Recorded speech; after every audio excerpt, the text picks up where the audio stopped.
scary and creepy haunting paranormal tales.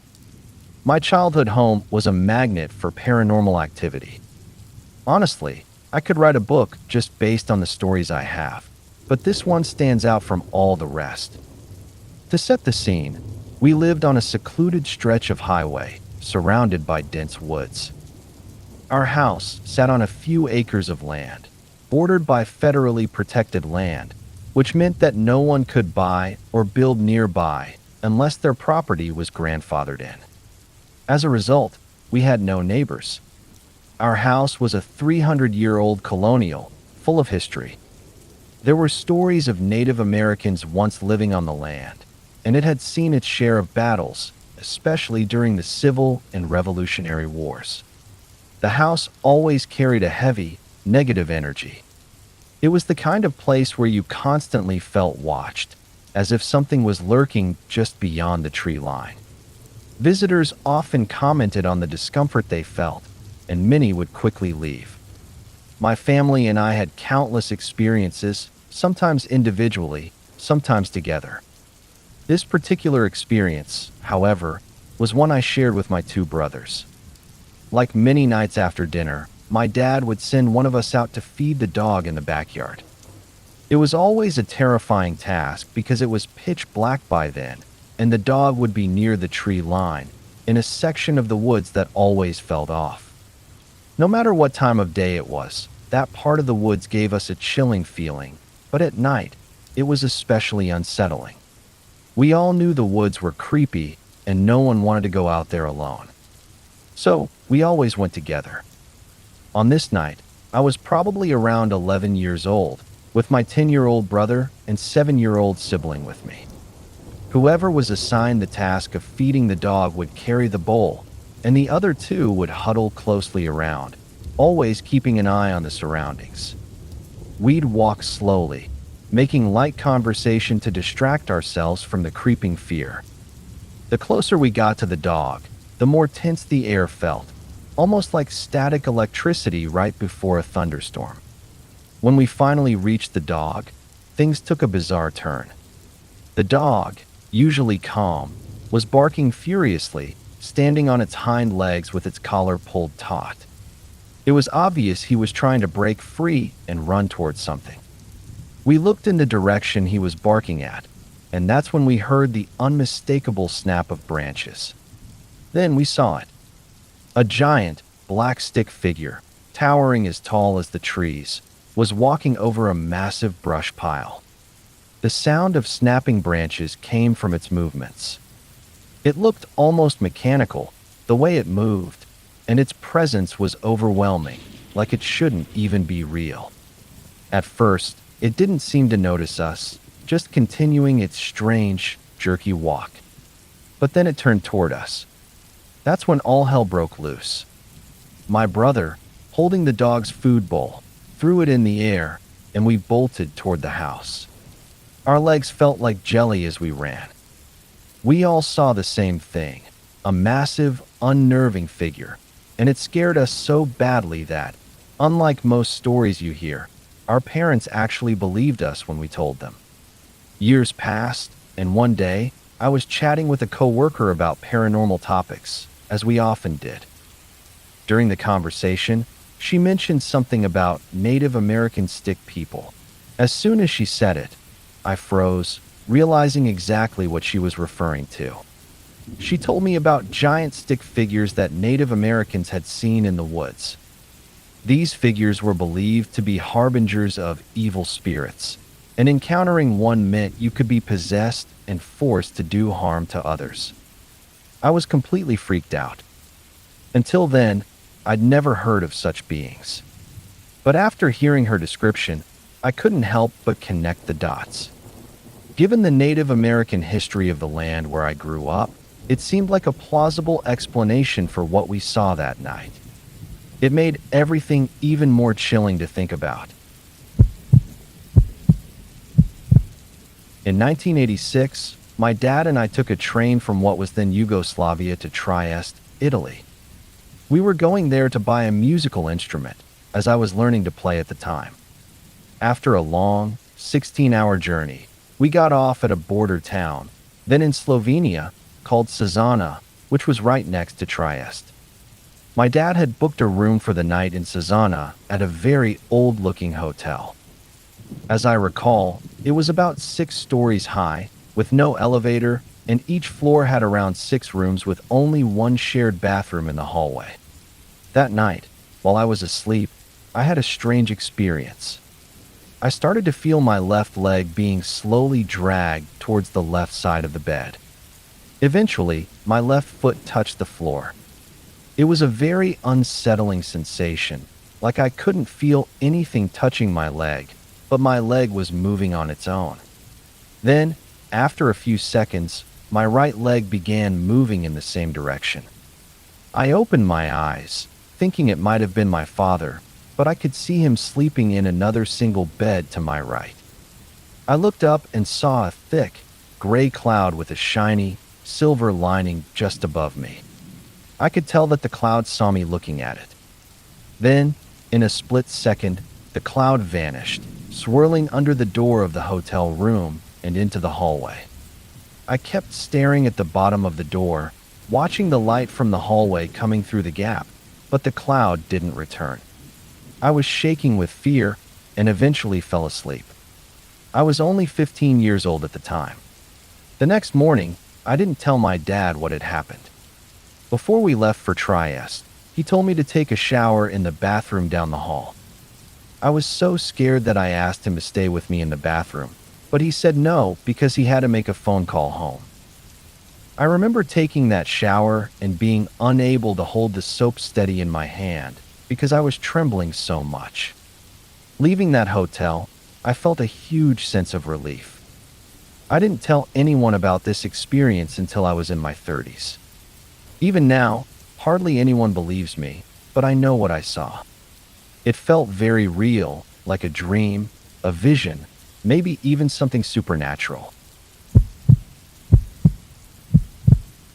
This isn't my dream, but one shared as a comment on my post about dreaming of the devil. I wanted to share it here to get some opinions and hopefully understand it better. The dreamer had a vivid experience. They were in a place of complete blackness, where walls, roof, and floor were indistinguishable. The only things visible were the dreamer and another individual sitting cross-legged, facing each other. The dream seemed to begin in the middle of a conversation, witnessed from a third-person perspective. This being was describing a mountain, though the dreamer couldn't recall which one, or if it was ever named.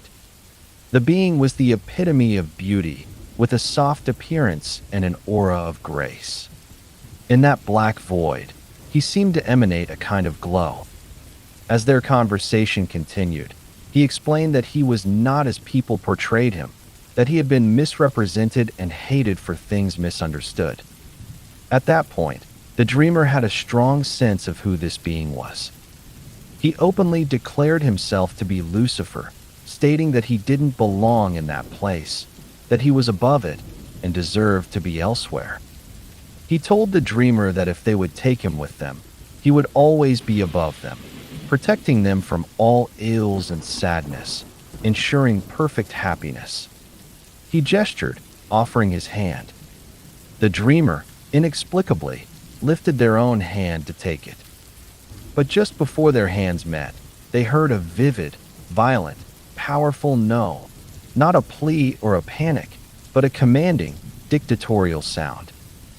The dreamer woke up in a lot of pain, the kind of head pain associated with waking from sleep paralysis, a buzzing, imploding sensation.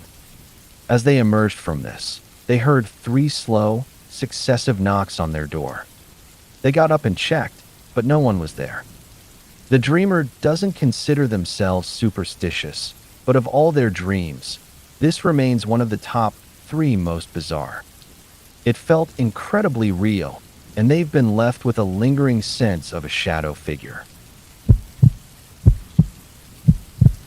This story began in my early 20s. Prior to these events, I had experienced many unexplainable occurrences, doors opening on their own, objects falling, and hearing disembodied voices. As a believer, I was somewhat accustomed to such phenomena. However, one particular series of events left me deeply unsettled. It started with the appearance of a black, shadow-like figure. I first saw it outside my classroom door at school. The door had a glass window. Initially, I dismissed it as a figment of my imagination. Yet, I couldn't shake the feeling of being watched. To my surprise, the shadow figure remained outside the room. I was frightened. It was the first time I had seen such a distinct, man-shaped shadow figure. However, I knew that fear could intensify such experiences, so I tried to ignore it. Days passed, and I hoped the figure would disappear if I disregarded it. I was wrong. A friend, who is also a leader in our religious community and has the ability to see and sense spirits, told me they had seen the same figure at my house. I hadn't described what I'd seen at school to anyone. Hearing my friend's description, which precisely matched my own, sent chills down my spine. Others present confirmed that there had been unusual activity in my house. Despite their fear, I tried to remain calm. Even after returning home, the image of the shadow figure and the story lingered in my mind. Then, an incident occurred with my mother. We had an argument, and to cool down, I went to our living room. As I was about to turn on the television, I sensed someone watching me from the window. I turned my head and saw the black shadow man slowly moving towards the door, as if to enter. I was terrified. I screamed and ran to my mother, crying, and told her what I had seen. She was skeptical, perhaps because we had just moved into the apartment, and she didn't want to be frightened.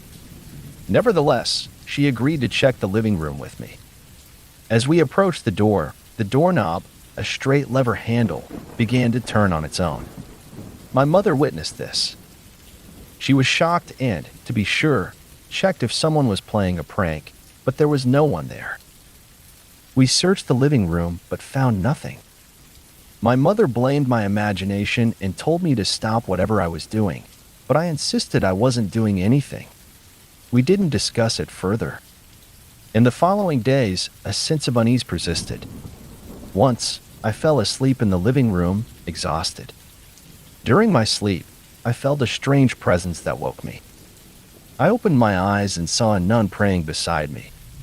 It turned out my mother, concerned about what was happening, had called her. Both my mother and the nun believed that a negative energy surrounded me. I wasn't sure if it was benevolent or malevolent. For several months, I continued to sense the figure's presence. Some of my friends also sensed this unusual energy around me. Eventually, I grew accustomed to it. I chose to believe that it was something protecting me from harm. Now in my late 20s, I still see the figure occasionally, though rarely. It seems to appear when I'm threatened or in potential danger. I also experience ominous chills in my parents' walk-in closet. My father, whom I love deeply and hold in high regard, has been suffering from a painful sciatica issue down one of his legs. He's over 60, smokes, and drinks a fair amount of Coca-Cola, so it's easy to attribute his health problems to his lifestyle. However, something about the situation feels more complicated, and I can't shake the feeling that there might be more to his condition than just his habits. For a while now, I've been experiencing something unsettling. I often feel cold chills running through my body, most intensely in the walk-in closet at the end of the hallway, just across from the bathroom mirror. Oddly enough, I don't get this sensation when I go into the attic above the garage, which I've always considered the creepiest part of the house. Instead, it's this closet that seems to trigger it. When the chills come, it's not just a physical reaction, they leave me feeling agitated, almost like a fight or flight response. My shoulders tense, and my head lowers as if preparing for some kind of conflict. While I initially thought it might just be my mind playing tricks on me, the feeling persists. Last night, as I was heading out to the gym around 4 a.m., the sensation hit me again. This time, it felt like something was nearby, waiting to enter the house. It was an eerie feeling that I couldn't shake off. I've had this sensation before, but this time it was stronger, and it brought back a vivid memory from months ago. I once had a strange dream about a mirror that hung upstairs, facing the windows. In the dream, I had a deep, unsettling fear of it, and I couldn't sleep because of it.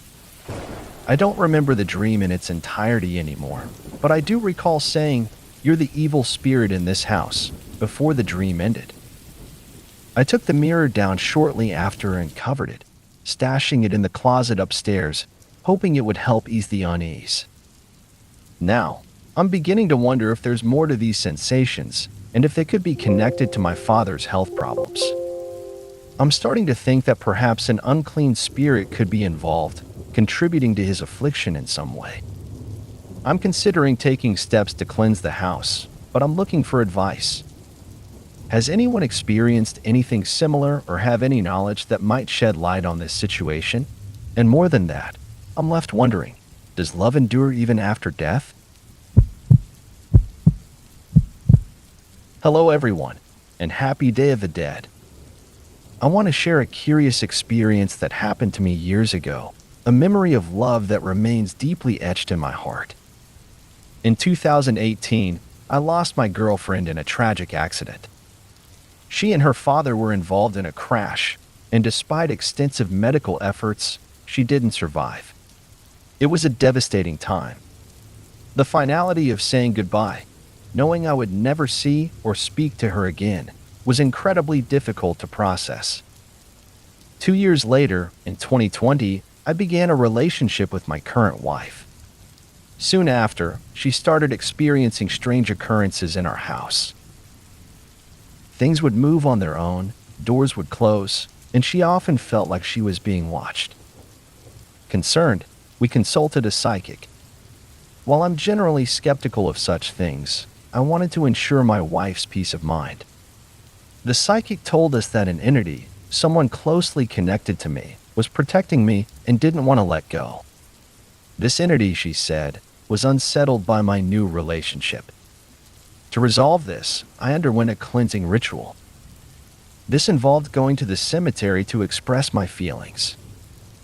I apologized, explaining that I had a new partner whom I loved very much, and while I would never forget my past love, life had to move forward. I also let go of some of my former girlfriend's belongings, believing they might have held some lingering connection to her. After this, the strange occurrences ceased. We've lived peacefully ever since. It's curious to think that perhaps my past love continued to protect me, maybe because she sensed my wife's initial unease. I will always cherish the 2 beautiful years I spent with my girlfriend, and I will always remember her fondly. But life goes on. There's one more detail. Her horse figure disappeared when I looked away for just a moment. What could have happened?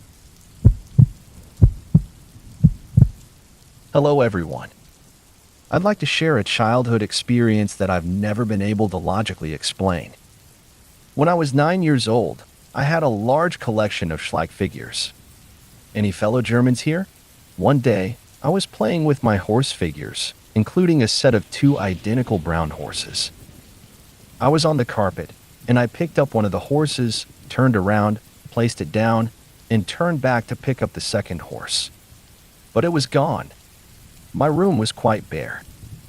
We were a poor family, and the carpet I was playing on was in the center of the room, with little furniture around.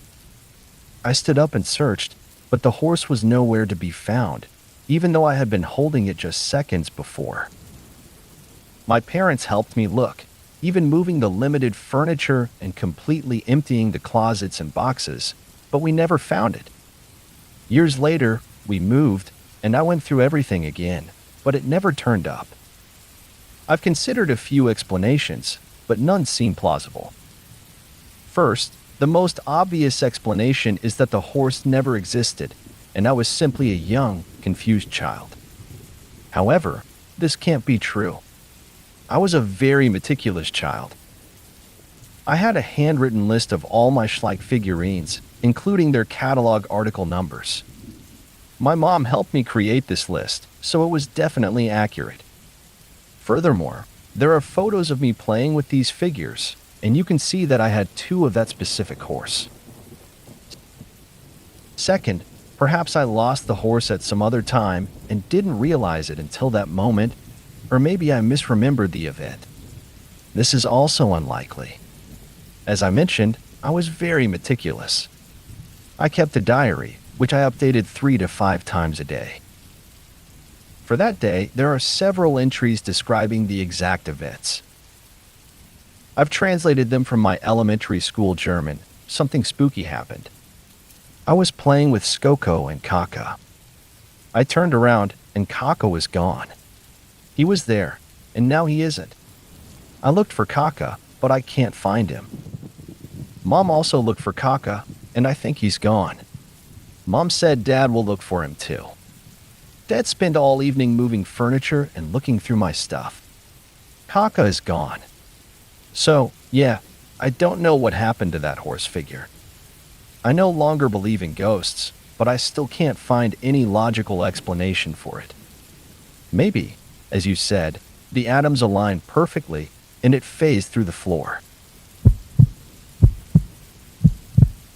My post-secondary classes always ended late, around 11:30 p.m. The drive home was about 5 long Florida miles, typically taking around 25 minutes. At that time, my fiancé and I lived on the 4th floor of a brand new apartment complex. From the very beginning, strange things started happening. Our apartment had an unusual circular layout, with the bathroom connecting both the living room and the kitchen. The closet, located within the bathroom, had a door that refused to stay shut. I tried everything to fix it, but every time I returned, about half an hour later, it would be open again. Our cat also behaved oddly, sitting in the bathtub and staring at the bathroom door, letting out low, drawn-out meows. It was unsettling, but we dismissed it as a pet quirk. Then, one night, things escalated. My fiancé called me in a panic, saying someone had tried to violently rattle the front door handle. I checked her front door camera, but there was no one outside.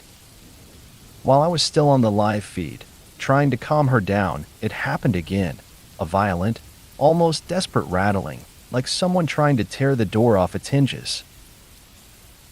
The door was the only way into the apartment. I told her to grab the shotgun, stay in the corner, and that I was on my way. I left class, got on my motorcycle, and somehow made it home in 5.5 minutes, running red lights. When I parked and got into the elevator, I suddenly felt like I couldn't breathe, as if an invisible weight was pressing down on my chest. Despite this, I pushed forward, reached the door, and signaled for her to put down the gun. I searched the entire apartment, but found nothing. That night passed without further incident, but from then on, the strange occurrences became routine. We have 2 dogs, one a small, older white dog. One day, she was walking through the bathroom, heading to her usual spot under the bed. My fiancé followed her, only to find the dog wasn't there. A few moments later, she walked back into the living room, where the dog was lying on the couch, looking completely relaxed. Then, there were the moved objects. One day, we came home to find all of our plates had been moved into the silverware drawer. Another day, both our ottoman and a chair had been rotated to face the fish tank, almost as if in deliberate contemplation. We left them that way. The strange occurrences continued. We'd be walking through the apartment and suddenly encounter pockets of the worst smell imaginable. Just as suddenly, the scent would vanish. We also heard footsteps circling the kitchen island, even though we were alone. Things got so intense that we eventually moved our bedroom into the living room, turning the actual bedroom into my fiancé's workspace. The nightmares had become relentless, and we felt safer in an open space. All in all, 0 out of 10. Would not recommend. Before this, I was a devout atheist, believing science explained everything. Now, I'm more open-minded. I've come to believe there's a lot we don't understand about this world, and perhaps never will. My dog is dreaming some spooky stuff, and it's got me worried. I need to know what's going on. If you made it to the end of the video, thanks for watching. Don't forget to like, subscribe, and share, and we will see you in the next video.